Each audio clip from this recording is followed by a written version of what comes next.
ગુજરાતના સંશોધન કેન્દ્ર કપાસનું સંશોધન કેન્દ્ર સુરતમાં આવેલું છે.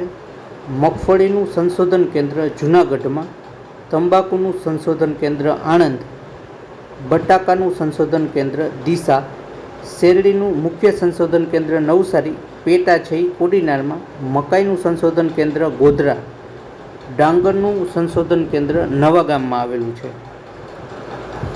જુવારનું સંશોધન કેન્દ્ર સુરતમાં આવેલું છે. ગૌણ જુવારનું સંશોધન કેન્દ્ર તાપી બનાસકાંઠામાં આવેલું છે. બાજરીનું સંશોધન કેન્દ્ર જામનગરમાં આવેલું છે.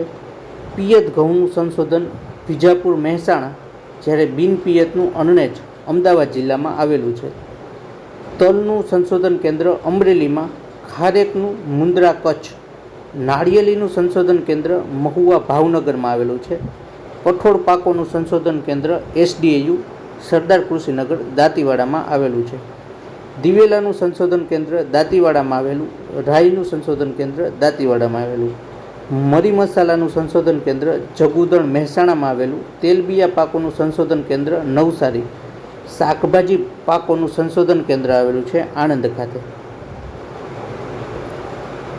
ત્યારબાદ આણંદ એગ્રીકલ્ચર યુનિવર્સિટીમાં આવેલ સંશોધન કેન્દ્ર, ઘાસચારા અને જમીન સંશોધન કેન્દ્ર આણંદ, ઔષધીય અને સુગંધિત પાક સંશોધન કેન્દ્ર આણંદ, નીંદણ નિયંત્રણ સંશોધન કેન્દ્ર આણંદ, કૃષિ નિયંત્રણ સંશોધન કેન્દ્ર આણંદ, જૈવિક નિયંત્રણ સંશોધન કેન્દ્ર એ પણ આણંદમાં આવ્યું, સૂક્ષ્મ તત્વો સંશોધન કેન્દ્ર આણંદ, જૈવિક ખાતર સંશોધન કેન્દ્ર આણંદ, પશુ પોષણ સંશોધન કેન્દ્ર આણંદ, સૂકી ખેતી સંશોધન કેન્દ્ર ગુજરાતનું તળઘરિયા રાજકોટ આવ્યું અને ભારતનું ઇક્રિસેટ હૈદરાબાદમાં આવેલું છે.